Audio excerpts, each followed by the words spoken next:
This is the Books, Booze, and BS podcast. This episode, we'll be discussing The Pumpkin Spice Cafe by Laurie Gilmore. We'll also discuss People's Sexiest Man Alive and thoughts on Goodreads and rating books in general. Happy listening.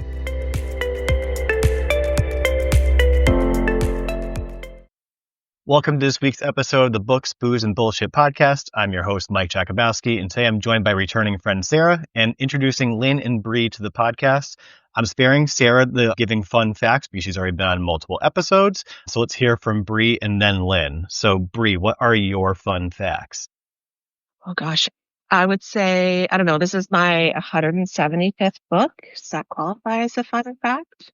Sure does. No, maybe. It just clearly shows I don't have a life, but we'll go from there. I guess the other thing you probably don't know, I actually am a pretty decent billiards player. So I'll throw that out there. Maybe we'll go out sometime, shoot some pool. Excellent. Lynn, fun All facts? right. I can jump in. So when I was born cross-eyed and I had corrective lenses. So now my party trick is I can actually move one eye independently. It's very freaky looking, but it's great when you need to win a bet. Second fun fact is in my early 20s, when I was driving my car, I was actually my car was struck by lightning. I give it a 0 out of 10. It was not a fun experience at all. And the car died afterwards.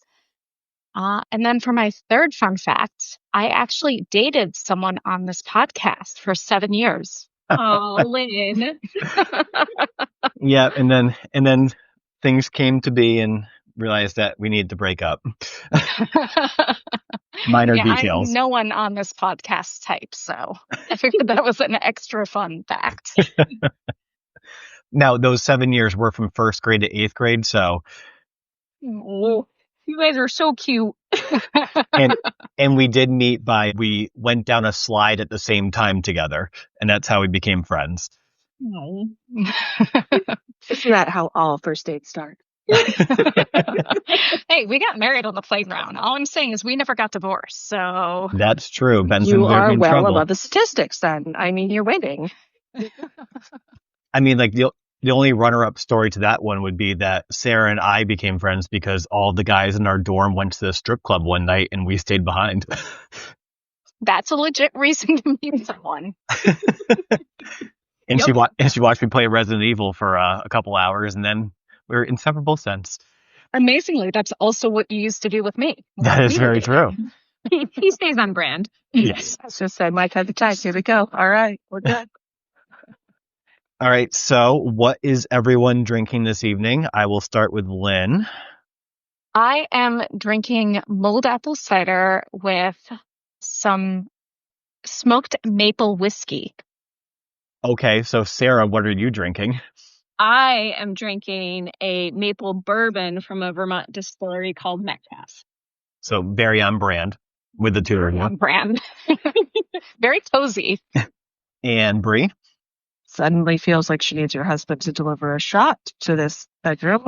It is a pumpkin chai latte because it was late, but now I feel underwhelmed. And I went with, so Sarah and I were talking earlier, and she talked about she ran out of pumpkin beer and she wanted to do that. I was like, oh, I'm going to stop and buy pumpkin beer on the way home. So I did a pumpkin head with the cinnamon sugar rim. I will say that the rim job is not working appropriately. It's been dripping down my glass. That's a personal problem. Mm-hmm. Definitely some first world problems there. Still, And- I think that's my favorite fall drink, hands down. Yes, definitely. And I think they've changed the way they've done the rim around the glass over the years, because when Sarah, Craig, and I went out one night, I think they used pumpkin butter to stick it to the glass, and that was really? Delightful. Yeah, I know they do a really good, like it's almost like getting a really good mixed drink when you get their pumpkin head on tap because it's like fancy and delicious. And where is this? The Avenue in Berlin, shout out, our favorite restaurant. They do have really that good sounds food. Amazing. Mm-hmm. We should go get beers one day. I'm down. It was actually really close to where the brewery book fair that you visited me at. Yes. Yeah, it's right down. Yes. All right. So did anyone else make the baked treat of the week? I don't think Lynn did. And Sarah, I think you said that you were trying to stay away from Making treats. Well, and I also didn't make this one because my mother-in-law, Lynn, that's her like specialty signature dessert. So I don't want to know how to make it because I just want her to always make it because it's really good and delicious when she makes it. That is a very legit reason.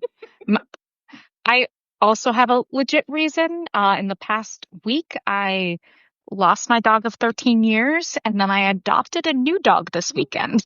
Oh, We've been very busy. So you have no time to bake anything. No, and a 2-year-old. So I'm constantly pulled in 5 directions. Yeah, so Lynn obviously loves a chaotic life. Let's have a 2-year-old and then bring a dog into the mix. That's what, a year and a half old? Yes, she's also a mother. She had puppies 6 months ago. Oh, that's really cute. What kind of puppy is she? Because she's still a baby. She is a Black Lab German Shepherd mix. Ooh. And I did not realize how clingy German Shepherds are. It's like every time I enter a room, it's like I'm the president. She runs in and clears it for me. Goodness. So cute. She'll be good with your baby. Yes. Oh, yeah. She loves him. He's kind of iffy on her. He doesn't like that she takes a lot of attention away. It's pre-sibling training, maybe? Exactly. I think that it's good for him as our only child to learn that he is not the center of the universe. But today he screamed at her that she was not allowed to drink his cider. Not that she was trying to. He just wanted to be sure she knew. Exactly. Well, getting between Jake and his cider is probably not a good thing. Oh, yes, Mike saw that. And Bree, I know you did not make the dessert, but I know that it is a specialty of yours. It is. It is our favorite to make during the holidays. I've been making it for well over 10 years. I have to say I'm a little jealous. Your roll turned out a lot better than mine generally does. But yeah, it's one of our very favorite things to make. And I will say, like, I watch a lot of baking shows, like a lot of them, and the Great British Baking Show is one of my favorites. And side note, I want to have a drink with Allison because she's like a fucking delight. Like I want to know her in real life. So maybe we can get her on the podcast. Might be difficult with the time difference, but we'll make it work. Sacrifices can be made. We'll be all right. But it seems like without fail, every time they do a roll cake on these shows, someone always fucks it up. It's either like the cake splits or like the fillings leaking out or like the sponge is overcooked and it doesn't like roll correctly. Like when I saw how mine came out, I was like, oh, I was very impressed with myself. So it was very pretty, Mike. How did it taste? We just had it a little while ago and it's really good. Did you add the powdered sugar on top? I did not, but I might, if it's still relatively fresh on Wednesday, I'll bring some into the office so you can try it. I mean, absolutely, yeah. Sometimes we even add like almonds or walnuts on top. Ooh. So when it's warm, like it'll still stick. So a little extra crunch there because it can be a lot sweet. And Bree did give me her feedback, which is the same thing I did with mine, was that when you roll it out, you have to put a bunch of powdered sugar on the towel to make sure it doesn't stick to the towel. Ooh, smart. Yeah, we like to use one of those. I don't know. I call them flour sack towels, the white ones that are just all plain white. You put a bunch of sugar down and you roll it out on that. Although when I did take it out of the fridge after putting it in there to cool off, I got powdered sugar all over the kitchen when I quickly whipped it across. I'm not going to lie. When I woke up this morning, I thought in my head, oh my God, I have to attempt this recipe. And as soon as I went to it, I saw that I had zero equipment to make it. I didn't have the jelly roll pan. I didn't have the towel. So I'm glad I did not even make an attempt. It was funny. I measured all my pans before, and I was like, I don't have one that's the right size. So I definitely had to order one just for making this recipe. But it won't be the last time I make one. Yeah, it looked amazing. I think this might be your calling. Maybe. Artist and author and jelly roll maker. It wasn't say she wasn't going to say jelly whore. It's okay. No, it's okay. She wasn't going there. And so while we're on the topic of food, before we jump into the book, what was the best thing you ate this week? And caveat, I was going to use the one that Sarah will say because we were there at the restaurant together, but I told her she could have it, and I went with a runner-up. So we'll start with Brie. What was the best thing you ate this week?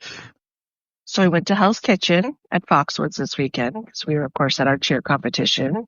And I have to admit, I stole some of my son's beef Wellington because they've never had it. He's been talking it up. He's a big Hell's Kitchen fan. He likes that show.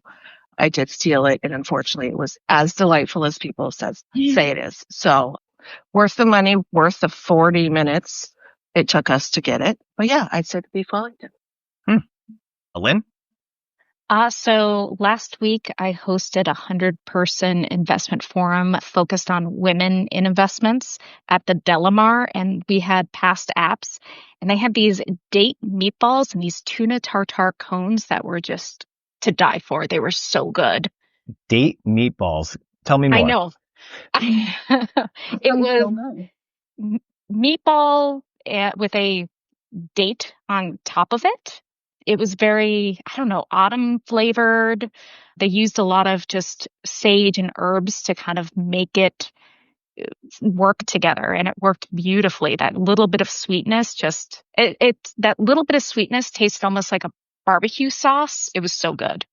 Like, I know, like, one of my favorite apps is from Bin 228 in Glastonbury. They have the dates stuffed with blue cheese wrapped in bacon. So I can see where the date meatball worked. Yeah, I was very hesitant to try it, but it was probably one of the best things I ate.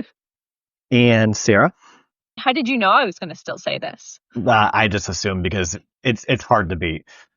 So after Mike's book talk, RJ Julia last week, we went to Cantina in Middletown. Highly recommended to everyone. They serve things kind of family style, amazing Italian, and their chicken parm is just to die for. And their pasta is amazing. And I will say this chicken parm is like, it has to be like a 1.5 to 2 pound slab of chicken. Like it's 3 meals for me. Yeah. So yeah, my husband knew that we were going to have leftovers the night after, and we had like so much leftover. It seemed like this time. And so normally I would have said Cantina, but I will go with Ruth Chris. So we went out for our 12-year anniversary on Saturday. Hey, congratulations. Thank you. And so my filet, mac and cheese, and wedge salad all tied for best bites of the week. Something about wedge salad, it's just so stupid. It's literally the cheapest lettuce in the world. But it's so sexy. Yes. And like, yes, I will pay like the $15 or whatever it is just because it's that good. All right. So let's jump into this week's read, The Pumpkin Spice Cafe by Laurie Gilmore. As always, I'll give a disclaimer that there may be spoilers in our discussion. So timestamps will be posted in the episode description if you want to listen, but avoid spoilers on the book. We will start, I think I'm going to go in order of who I think liked it most to liked it least. And so I'm going to start with Sarah. What did you... You think I liked it most? I do. Okay. So what do you like? What didn't you like? And were there any quotes or passages that stood out that you want to share? So I wasn't, it's okay. It's extremely Hallmarky, and then it gets very spicy to almost a ridiculous point. But it was an easy read. I liked the town and the setting, and I liked the little map at the beginning. I could see why people really enjoy it because it's a good, like, Gilmore Girls-esque escape from things. However, characters, Logan felt like he had issues that he really needed to, like, work through. And I wrote down notes. Basically, my notes write down every animal's name. So I wrote down that the cat was Casper, and that I loved all the goats and the alpaca, and then all of a sudden the crazy chickens. And so I wrote in the margins of my notepad, here for the animals. And so that kind of sums up where my loyalty was with the characters. Quote wise, there's one quote that kind of reminded me of how Mike likes to make fun of my laugh. And the quote said, "She had a good laugh, the genuine kind that's just kind of bursts out in a little spark of joy." And then the other quote I liked was speaking of Logan's Nana's cooking. And he said, "Her crock pot was where food dreams went to die." So there were little gems, but most of the quotes I wrote down were kind of more about the animals. So that's kind of all I have. So I guess that sums up to me somewhat liking it, but not at all. So it's funny you bring up the map because I had a comment that was anti-map. So did the other two of you see the map at the beginning of the book, or did it, like, if you read it on ebook, did it skip over it? So I actually read it on audiobook, Okay, so you which I missed the have a map comment altogether. about that, but yes. So I did have the Kindle map version of it, but I didn't pay too much attention. I went back later when they started describing the town and how everything was laid out so I could sort of visualize it. But yeah, the Kindle version does have a map. So my comment I wrote for discussion was, did anyone look at the town map at the start of the book? Were we to believe Logan's farm was literally on the other side of the street from all the main street shops? It's a random observation, but it seems completely unbelievable. Well, I didn't look at it for actual like structure. I kind of looked at Scaling probably wasn't design. accurate. No, Yeah. Now that yeah, I'm there's looking at it now, that is ridiculous. I don't think that this book wins for realism. Let's be No. real. So I will go to Lynn next as my person, I think, runner up to Sarah. Yeah, so I thought it was cozy, it was comforting, it was warm, it was not complex at all. It's similar to a Hallmark movie, just to borrow from Sarah. It was very Gilmore Girls-esque. So it would have been very good to curl up with on a rainy fall day because you know exactly what is happening. At the end of the first page, you know exactly who the antagonist is, you know how the mystery is going to be solved, you know what's going to happen with the main characters, but sometimes you need that. And I did appreciate that it was just a little bit spooky because I'm a bit of a spooky girl. I just wish she had leaned in more if she was going to introduce that. But I really feel like it did not capture New England. Mike and I grew up in a small town together.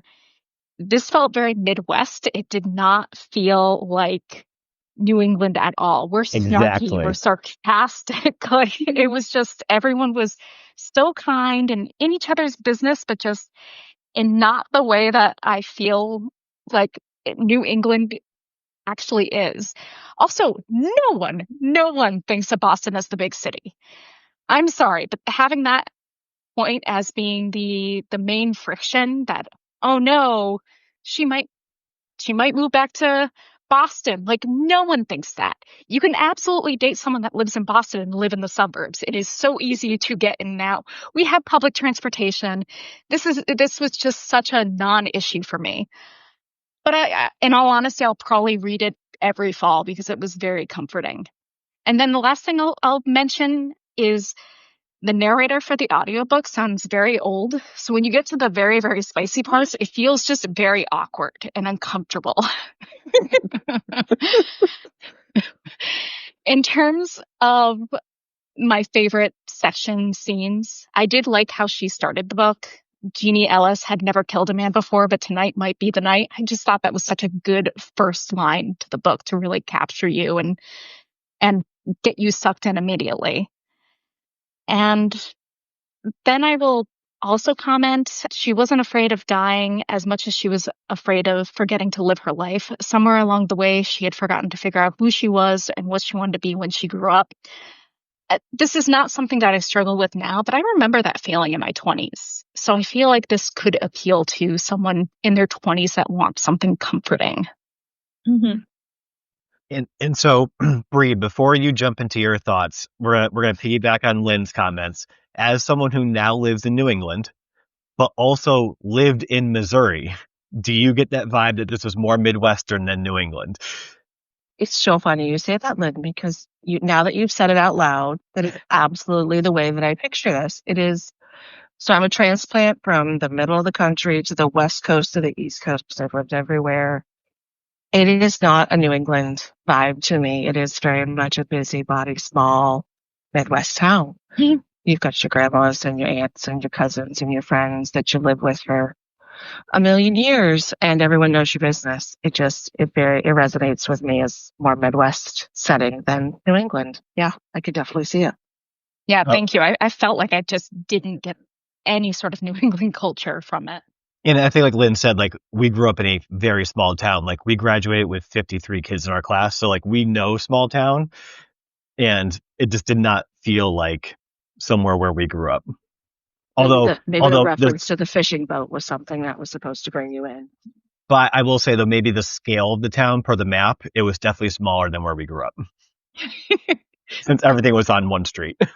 Which doesn't really exist in New England either, let's be real. All right, Bree, what are your thoughts? I really wanted to love it a bunch. And I'm in this weird juxtaposition between I love it and I sort of want to throttle it a little bit. I feel bad. Because, like, it's a decent quick read. I really did read it over a weekend. We were out of town at a hotel. I was by myself for a few hours. I was able to read it. It's great. If you want a deep story, this isn't for you. But if you just want something, then, like you said, that's fuzzy, cozy, warm, like, I'm all for it. It was Hallmark trying to be a smutty book. I mean, you can see it in the way that they do the book club.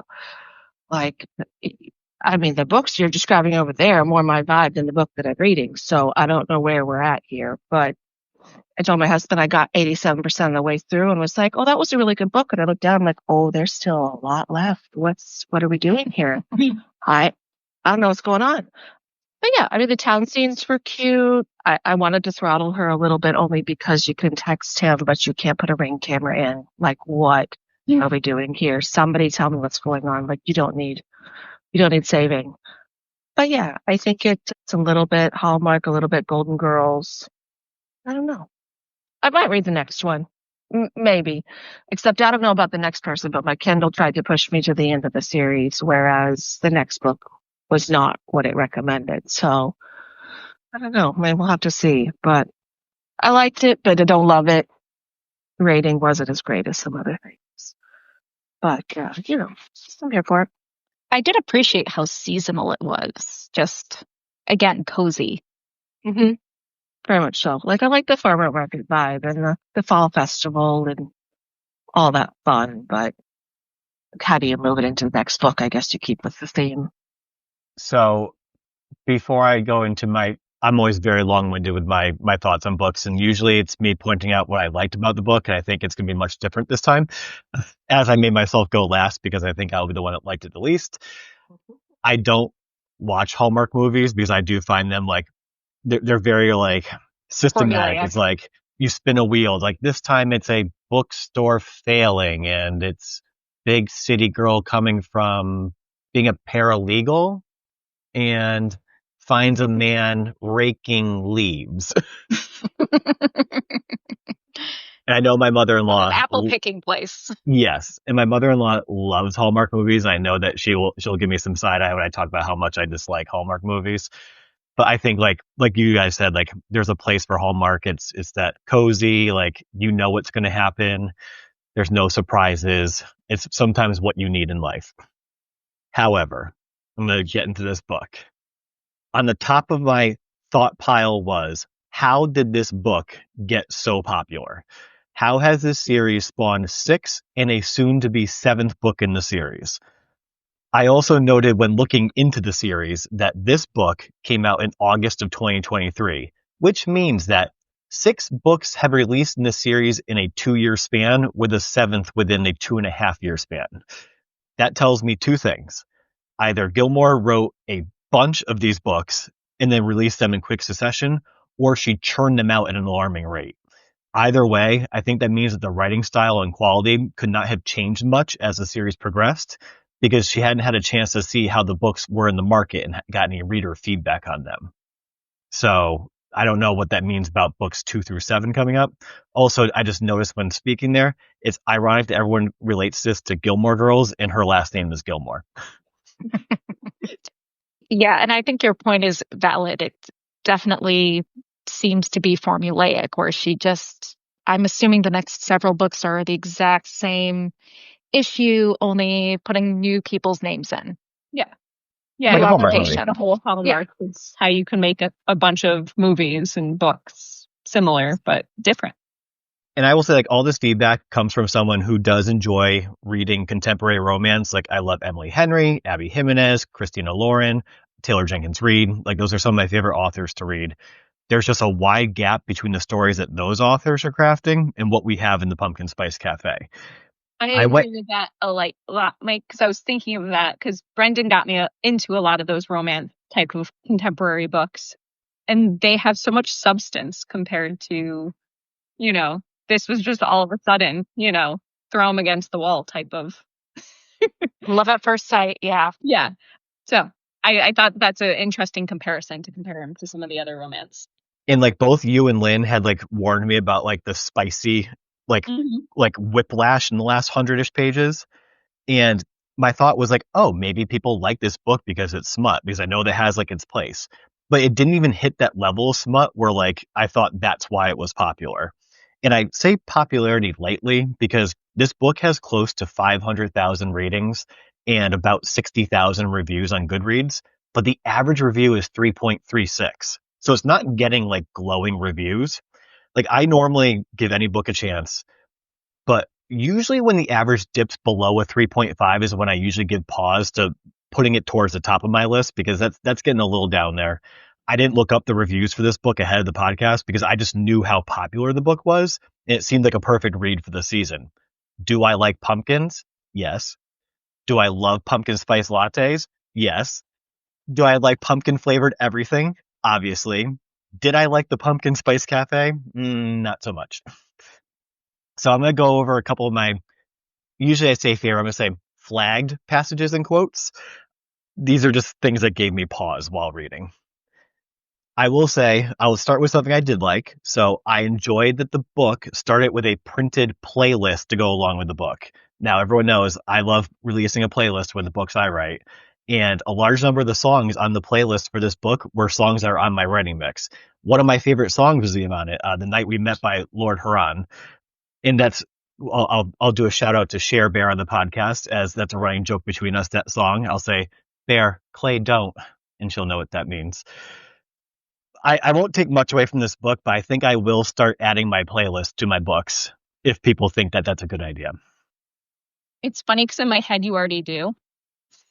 Yes, same. Because you have your Spotify link. But yes, you should add your playlists. Yeah, I think it's such a popular addition these days, like to get you in the mood or to bring you to a point where you can feel part of the book, is to play something that relates. A lot of the books, I feel like, are now sort of picking up on that vibe, and I think it's such a good ad. So I knew we were in trouble with this book, and it happened on page 2, and that's very early on. We find out Jeannie has heard strange noises, scritchy, scratchy type noises with the occasional clangy, bangy type noise. Like, what is that description? Scritchy, scratchy, clangy, bangy. Just imagine the cat 2. running up and down like a metal, like something. Fire escape. Yeah. Did anyone pick up that there's a cat on the front cover, by the way? Because that's how I figured out it was the cat way early on. Oh. I didn't connect the two right away, but it was the first thing I showed my husband when I got the book. Was I was like, "Look, there's going to be a cat," and then I didn't realize that was scritching and scratching and clangy There was banging. no mention, and I was like, "There's a cat coming out that door." Man, it's a cat. Okay, well, we're done for it. Never mind. Moving on. It's nothing big. Is that a spoiler? Oops, spoiler it. One time, please. Yes.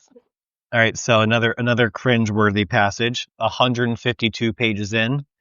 Jeannie was surprised to find a prickle of sadness in her heart at the thought of her old boss. She has literally not stopped talking about her boss and him dying the entire book. What surprise was this sadness she was feeling? Accurate. Also, I feel like both of them just needed so much therapy. Yes. Because she's obviously so damaged from that. Also, when the garbage cans were getting knocked over and Logan's telling her it's probably raccoons, but then also goes, we can get Officer D to drive by tonight and keep an eye on things. What cop in the real world is like, oh no, garbage cans are getting knocked over. Let me do a couple of swipes around the neighborhood and see if I see anything. Saber, there's only one cop in town, period. What are you talking about? I was going to say, Mike, you grew up in a small town. The cops were very bored. But they are Bored. also not the most useful ones in our town. Yeah, accurate. Fair. This one was a serious eye roll. Maybe it was kids screwing around, but teenagers loved her pumpkin spice lattes. Why would they mess with their supplier?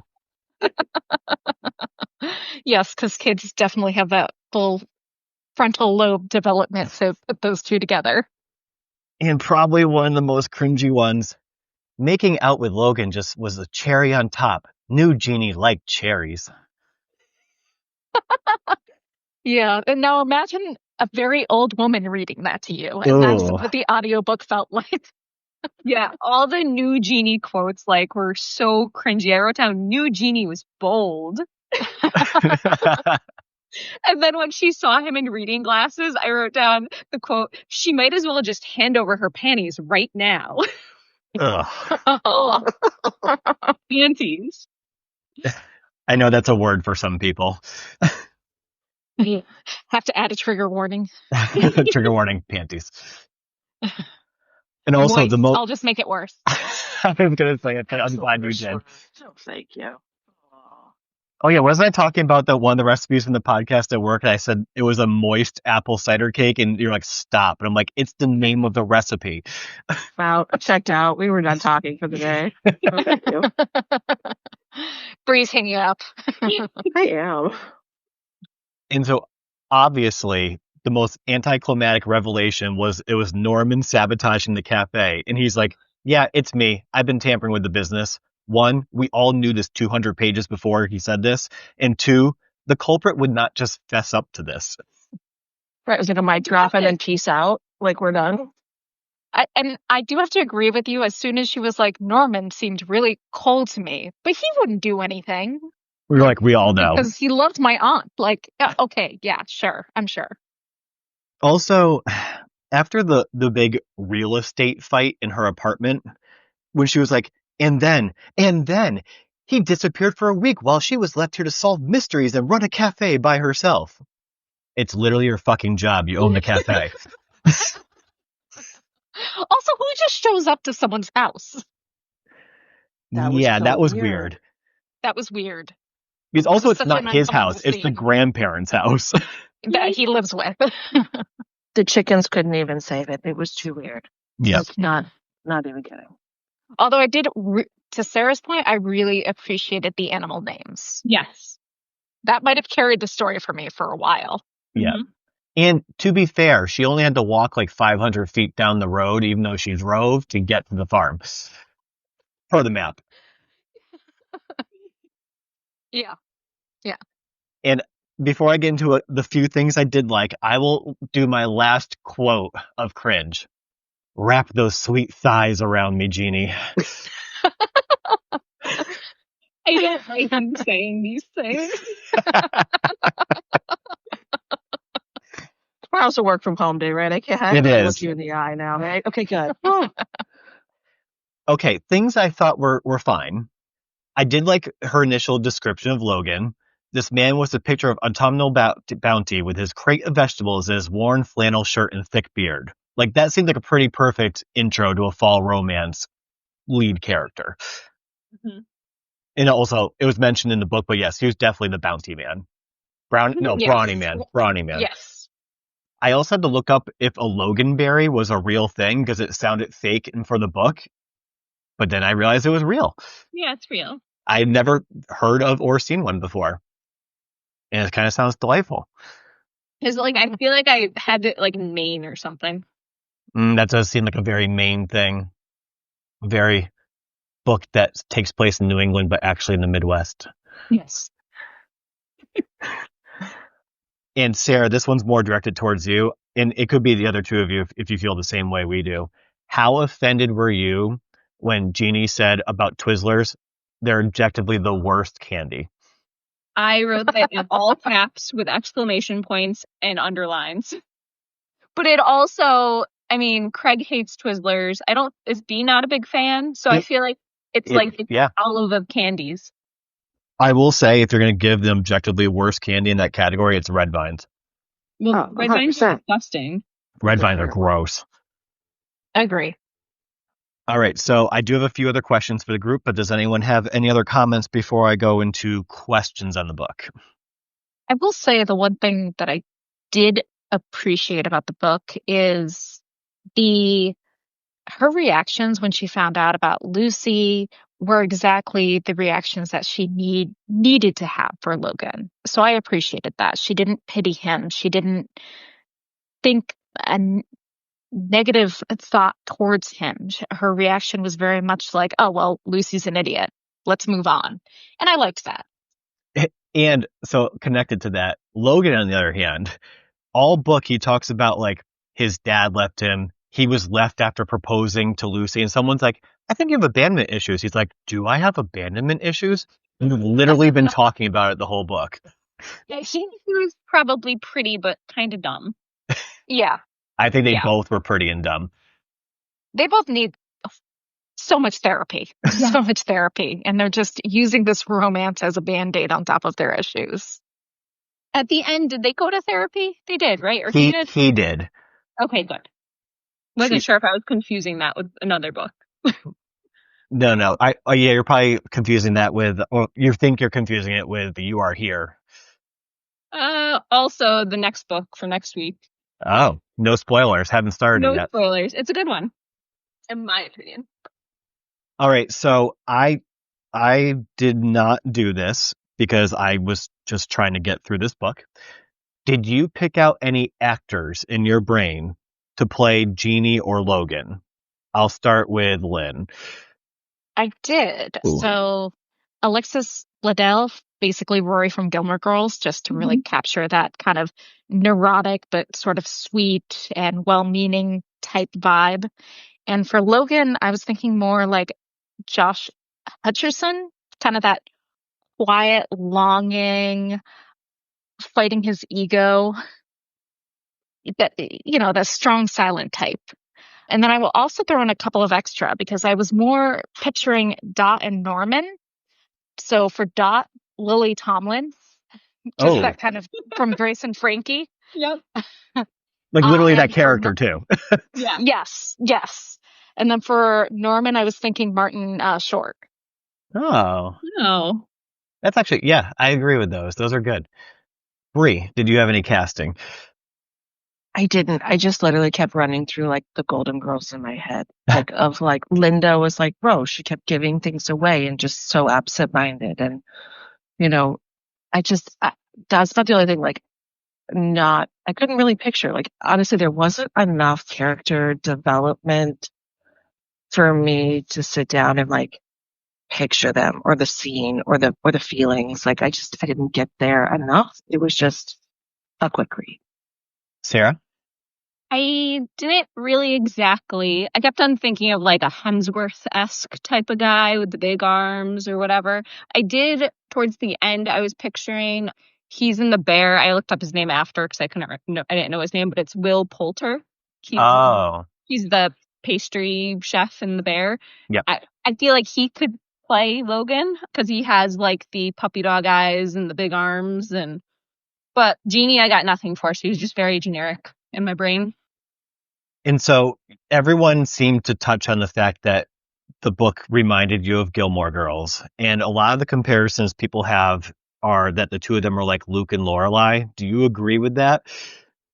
Ew, no. Sorry. I mean, anyone who's ever watched Gilmore Girls would fight you tooth and nail. Like, watched it and liked it. Like, they are nothing the same. Bree, are you a Gilmore Girls fan? I'm not. So I'm totally like hanging on here listening because I've never seen it.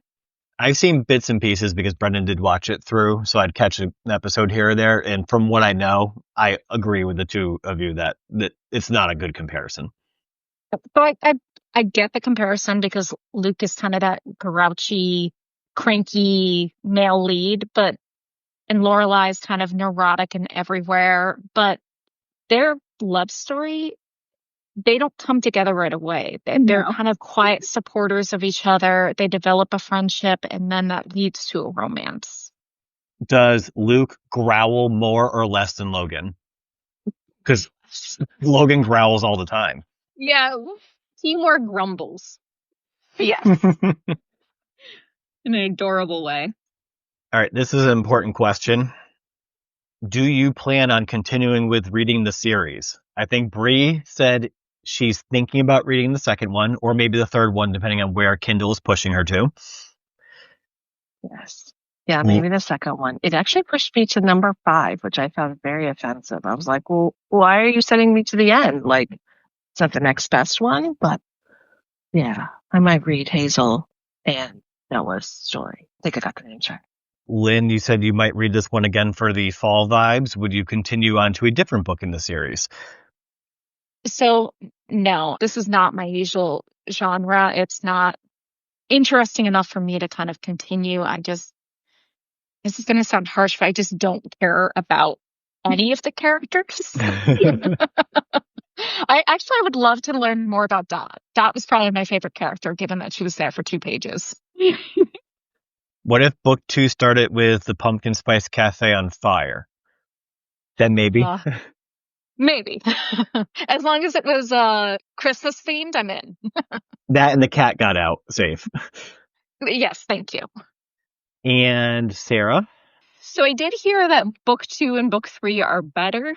However, I have so many better books that I have to read and that I'm behind on. I have an Emily Henry that's just calling my name. So the likelihood that I'll read another is very slim, but I wouldn't completely close the door if I just needed something like totally not stressful and cozy, because cozy is the theme of this.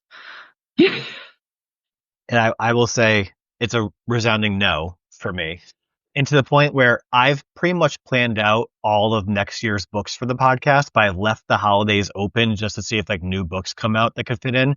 And I tentatively had the Christmas Tree Farm in there and immediately yanked it out of the list. We will not be continuing. And I always ask, did you find the ending satisfying? Bree? Okay, well, y'all already heard that 87% of the way through, I thought we were done. I thought the last 15% could have been an epilogue, maybe, but very anticlimactic. You could see it coming. And okay, you got your HEA, your happily ever after. So I guess halfway, maybe. Lynn? I would say sometimes you just need a feel-good, happy book, and this absolutely delivered on that. And there were no surprises. There was no twist ending. It was what it was. Everyone ended up being a happy, wonderful person that got exactly what they wanted. And that's comforting. So I would say for what the book was, it was the right ending for it. Sarah? Can I just say ditto to what Lynn just said? And I was very glad that Logan got some therapy. I will add that I agree with what you're saying. And also, it would have been different for me if that epilogue chapter had them moving in together, because that epilogue chapter was like right after the book ended. So it wasn't like 6 months down the road or a year down the road. Like that would have been like the one thing that would have just pushed me over the edge. It's like, we've known each other a month. Let's move into your tiny apartment at your grandparents' house. All right. Before we get to the bullshit section of the episode, any last thoughts on the Pumpkin Spice Cafe? So I will say, if you want something cozy, predictable, like something to read while you eat apple fritters and drink your pumpkin spice latte, this is the book for you. And I will just, I'll give a recommendation to my mother-in-law, Fred. You love Hallmark movies. This might be the book for you. I love Fred, so I hope she does read it and loves it. All right, on to the first topic of the bullshit section. We're going to talk People's Sexiest Man Alive. I will just kick off things by congratulating Jonathan Bailey for being the 2025 People's Sexiest Man Alive.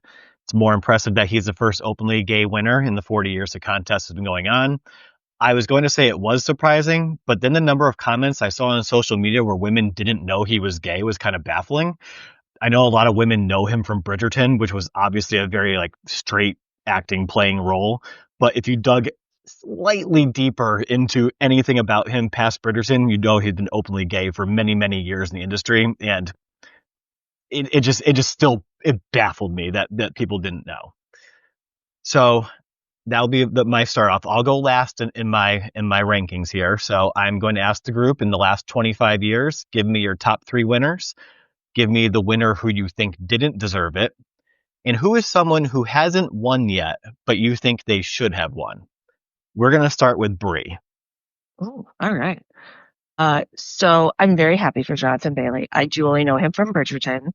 I was one of the few that didn't know he was openly gay, but I think he's a wonderful philanthropist and actor, and just overall, everything I've ever read about him, he's just a wonderful person. So very happy that he is the representative this year. He is one of my top 3. I do think he's, again, a wonderful person. I would add Chris Evans to my top 3 list, and a good old Matt McConaughey. Can't shoot him down, so that's good. Probably, I don't know. Folks might not like it. My no-go was Jude Law. I've just never been a fan. That could be like, I just don't watch a lot of his movies, but I would say he's probably of the last. I'm just not sure he's, I don't know, deserving, I suppose. And let's see, who would I put at the top that hasn't been? I'm going to go Henry Cavill. I like a good Witcher. I think, I don't know that he's been on there. I didn't see him on the list for the last 25 years or so. So we'll put him on my list. Excellent. Sarah? So I don't know a whole lot of Jonathan Bailey, but, recently you hear about him a lot, and he just seems wonderful. I never watched Bridgerton, so that's one of my things. And when I looked up the cover, there's a puppy on the cover. So he won my heart a little bit for that. So my top 3, when I was going through the list, it's very obvious I have a type. So I wrote down Paul Rudd. He was one of my first crushes ever. I was a huge fan of Clueless. Love Paul Rudd since I was like 10, 12. Then John Krasinski, because he was adorable back in The Office, and then he's just amazing now in anything you see him in. And then Ryan Reynolds, because you gotta love a Ryan Reynolds. There were definitely some as I was flipping through that I'm like, I don't know if they stand the test of time anymore, even though I loved them back in the day. But we won't name names, but there's a few. The least deserving, so I couldn't decide on one. I wrote down actually 5 people, and Jude Law is in that 5. 5, wow. But since Brie had Jude Law, I'll go with Patrick Dempsey. Never been a Grey's Anatomy fan. I understand people like him, but he doesn't really do much for me. And this one I didn't even hesitate on. Aaron Tveit would be my vote for. He's a Broadway guy. Brendan will agree. Maybe not agree, but he'll second my vote, I'm sure. And before we get into Lynn's list, there's someone that was not on your list, Sarah, that I am surprised about that ends up on mine. So we'll discuss that later. Lynn. So I love Jonathan Bailey. I am so happy he won. I think he just has such incredible universal appeal to men and women. When his season of Bridgerton, I am a sucker for an enemies to lovers storyline. Like, that just gets me. So I crushed on him so hard, and then was crushed when I found out that he would never be interested in me. Second time it's happened to you in your life. Second time that we know of. And then I also just loved him in Wicked. He sings, he dances, he's so talented, and he just oozes sex appeal. Like, it does not matter if it's his chemistry with anyone is just so good. So I was really happy to see him on there. But otherwise, my top three are probably Chris Evans, Michael B. Jordan, and Channing Tatum. And I do want to just call out that I was impressed by just the diverse look of men when you looked back on 25 years. And it made me kind of think that women overall definitely just don't have a particular type. I think the real driver of that is who women find to be safe, someone they can trust, because there was just such a broad group of men, and that how they see safety definitely changes based on the person. But it was just so interesting to me to see how diverse that was. And I know we're in the whole male loneliness epidemic. So I really just wanted to call out that the sexiest thing that a woman can find in a man is someone she can feel safe with, in my opinion. And in that light, who didn't deserve it? Johnny Depp, in my opinion. And I think he won twice over the last 25 years. Yep. And then who hasn't won? 100% Pedro Pascal. Mm-hmm. And I've talked to Mike about this before. When I first saw pictures of him, I was like, oh, I don't get it. I don't see it. And then you see him like move, talk, video, and he just oozes sex appeal. And he also just seems like such a safe, wonderful person to be around. Like he'll make you better by just being in your presence. So A golden retriever. Yes. All right. So I did not have any problem picking who I didn't think deserve it, unlike Sarah, who had like a list of like a billion people. My third place was actually a 5-way tie that I couldn't decide between. The top two were definite. The number 3 had a tie. So in third place was a tie between Jonathan Bailey, Idris Elba, Channing Tatum. Oh, only 4, and Chris Hemsworth. So a 4-way tie.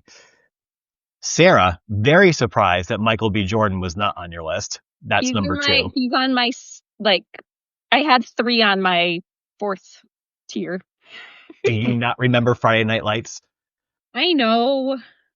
And number 1, hands down, could not be debated, was Chris Evans.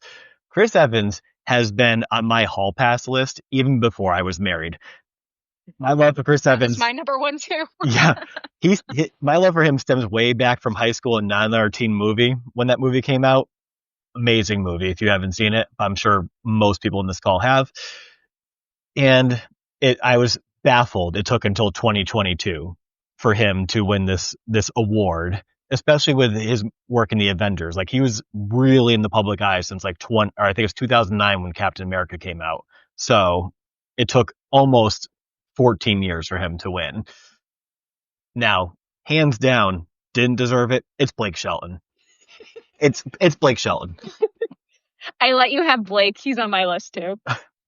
And so for who hasn't won it yet, but I think deserves it, both were actually mentioned. I was going to say Pedro Pascal, but then Lynn and I had chatted earlier today, or maybe it was yesterday, and she was like, that's what I'm going to say. And I'm like, well, I'm not going to say that.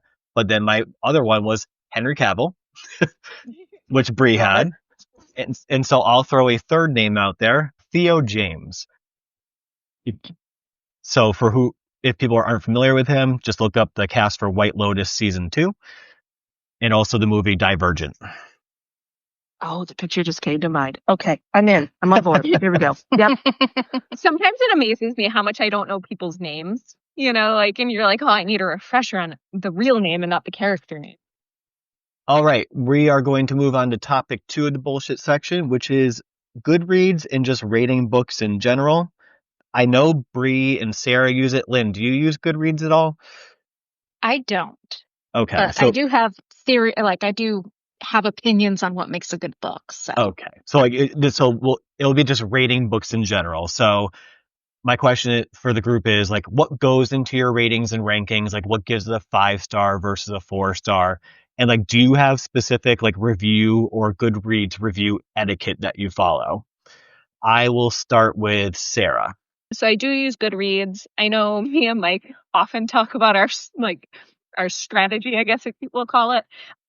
And so a 5-star read is like amazing, like something I can't put down. I can't stop thinking about. I'll tell like my friends and neighbors about. 4 stars are really good, which to me, most books are really good. I love books. I love if you can tell me a story. I have a lot of 4-star ratings. 3 stars is good, but I don't rate the 3 stars on Goodreads because I don't want to sway people's opinions. Just because I think it's a 3-star doesn't mean someone else that's going to be like their favorite book ever. And I know, much like Mike said it earlier, if I see a 3.5 on Goodreads, it'll give me a slight pause. And I'll like second guess or bump another book up. So I don't want to be a cause of someone pausing on that. And so, yeah, that's basically, and I don't rank I don't rate things or rank things if it's a book I read a long time ago. Like, I have to give it a star, like, right after reading it, or like within a week after reading it.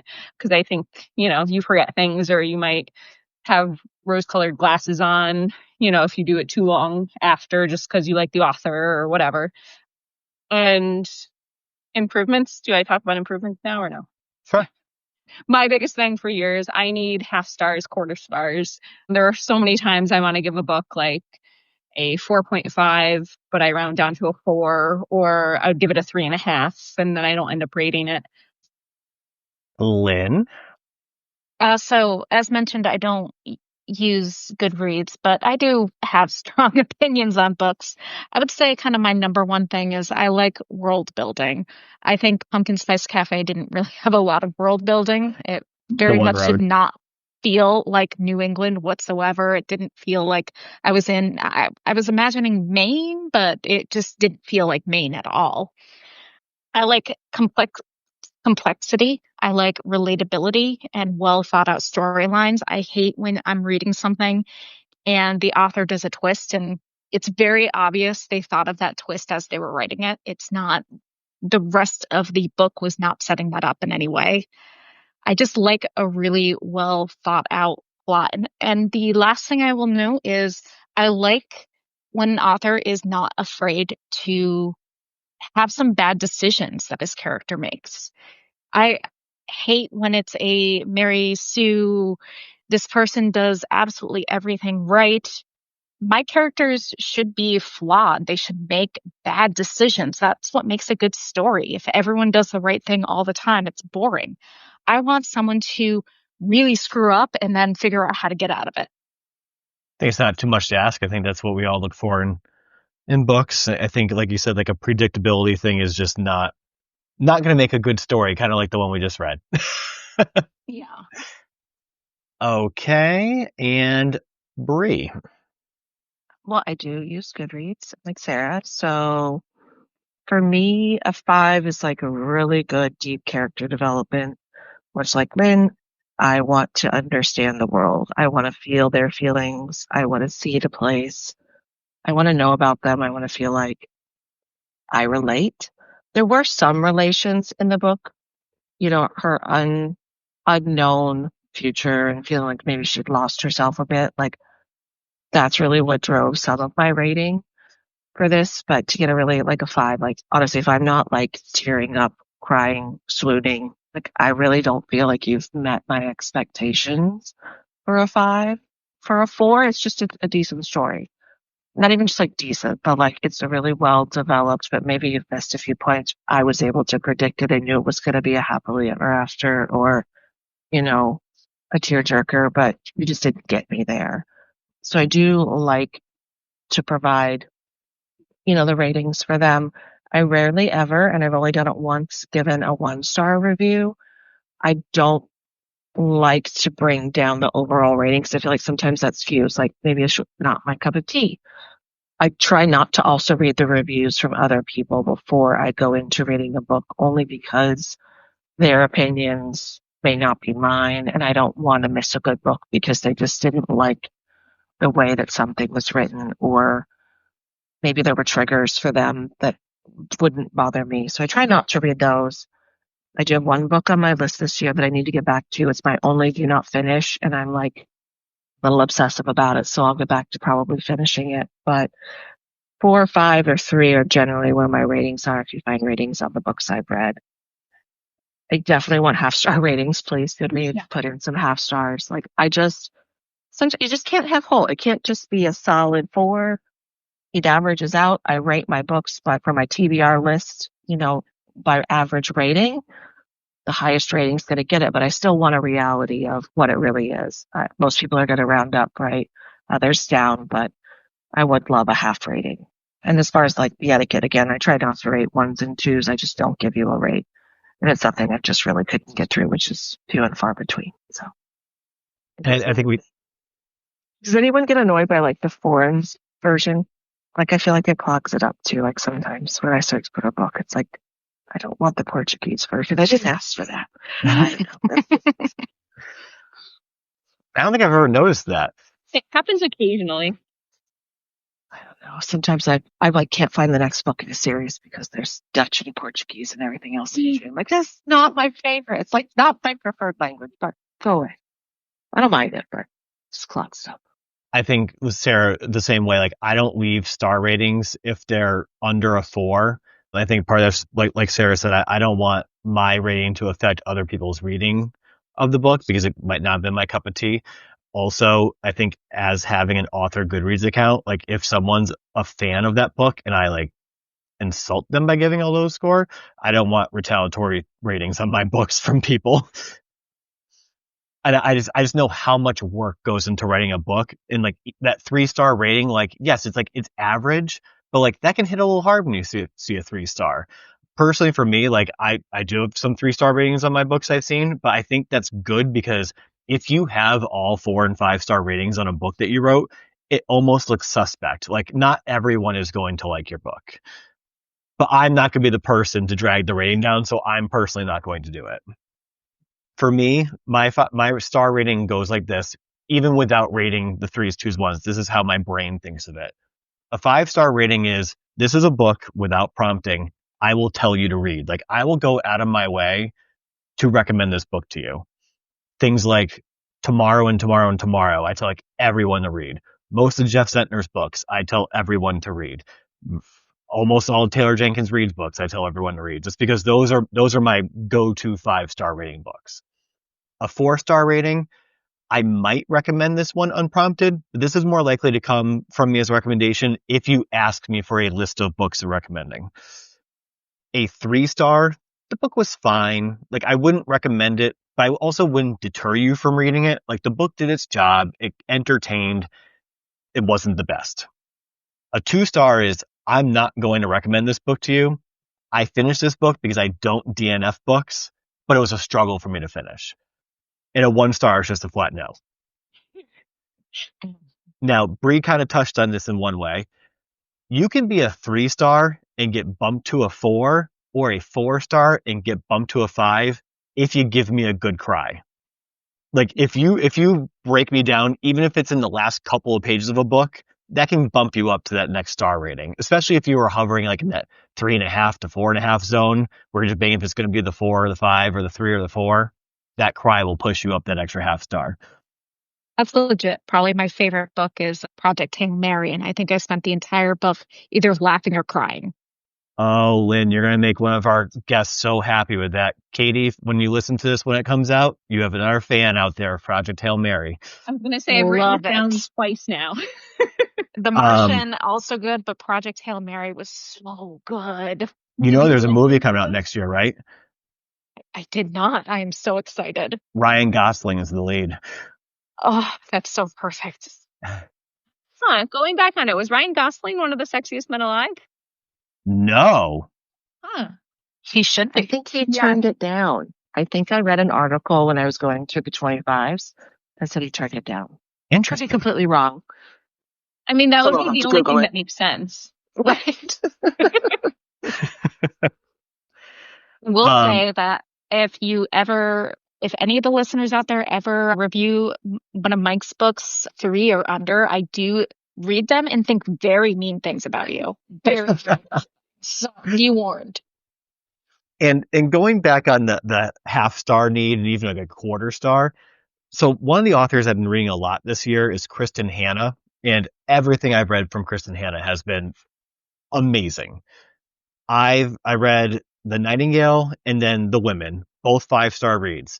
And then recently I read The 4 Winds, which was very, very good, but I couldn't give it a 5-star because I was comparing it to those 2 other books. Right. It would have been a 4.5, but I couldn't give it the 5 to match the other 2 books because it was really good, but it wasn't that good. Yeah, it's the comparison, you know. I feel like we've talked about that with Brendan before, like Emily Henry's. Like, I feel like I gave a couple of them 5s, and then one I was like, this is more 4.5. And so I rounded down and then got yelled at. I've also been yelled at by the Brendan for the 4-star Emily Henry reviews. I feel that pain. And last question on Goodreads. Does anyone bother entering the Goodreads giveaways? Because I've done it multiple times and probably like over 100 books I've never won. I did it for like a good 3 months, like where I was like, okay, I'm going to do this. And then finally I'm like, why am I wasting my time? Why am I getting emails for this that I'm never going to win? I can buy a book. Bree? I'm in the same boat. Like, I'll try. It adds it to my TBR list because, you'll get them, like she said, an email and be like, hey, an author that you like has a book. I'm like, all right, we'll add it to my TBR, but have yet to win anything. And I'm going to go on here's what grinds my gears about Goodreads with the Goodreads giveaways. Do you know, as an author, you have to pay Goodreads $350 to do a giveaway of your book? That's just crazy. Oof. Like, Wow. so I'm giving books away to readers for free, driving traffic to your app. Why are you charging me $350 to do that? Because they can. Yes. But also I see really popular authors like Emily Henry and Kristen Hanna doing giveaways on there. I'm like, do you realize you don't need to do giveaways because you're that popular? Maybe it's just the excitement of it for them. Maybe. I don't know. That's my soapbox. What grinds my gears?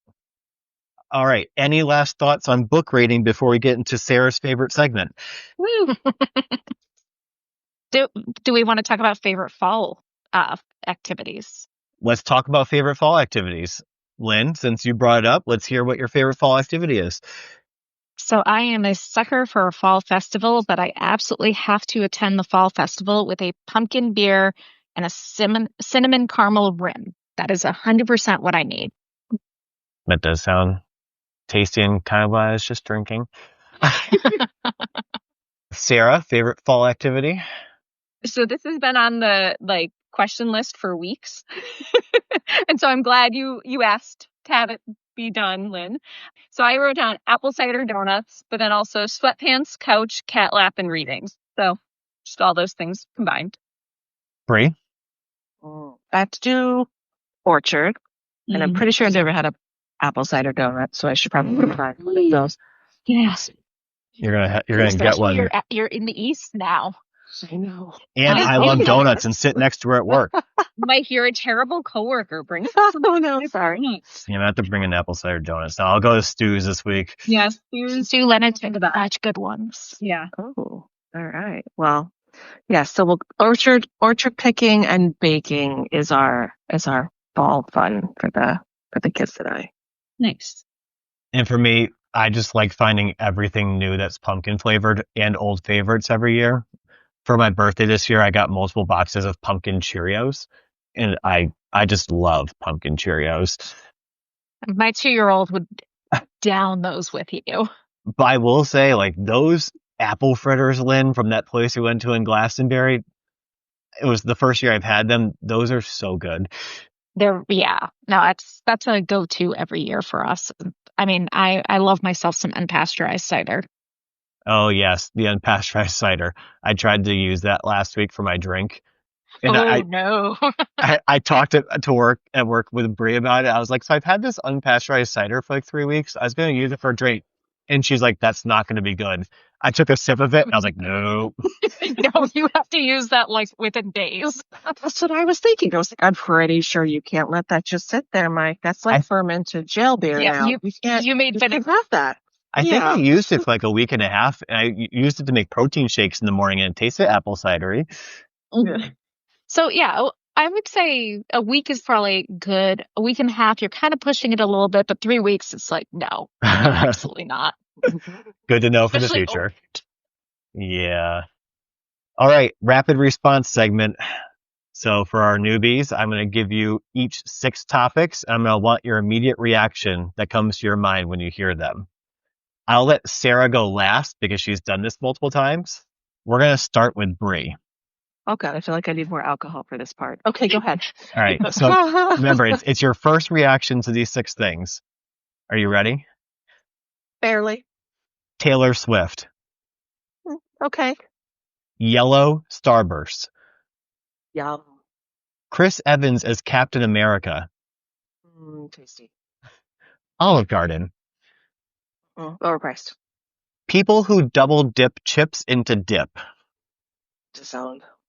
SoCo and lime shots. Oh, Oh, Advil. College. Yeah, Yes. that was a go-to in college. Sarah was ripping tequila shots. I'm like, just alcohol and lime, please. Oh, God. Liver. Bad. All the things. All right, Lynn.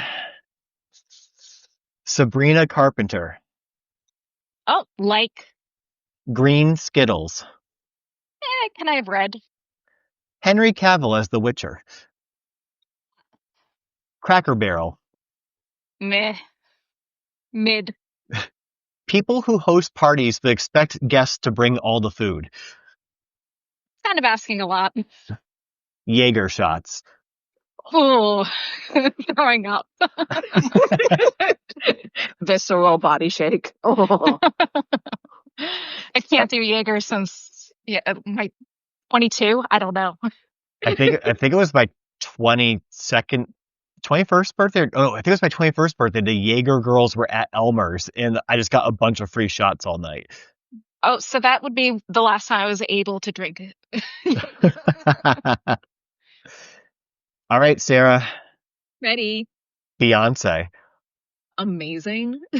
A shot of gin. I don't know. I don't know if I've done one. Chad Michael Murray as Lucas Scott. Oh boy. Delicious. Denny's. Haven't been to it since high school, so The banana flavored runts. Gross and good.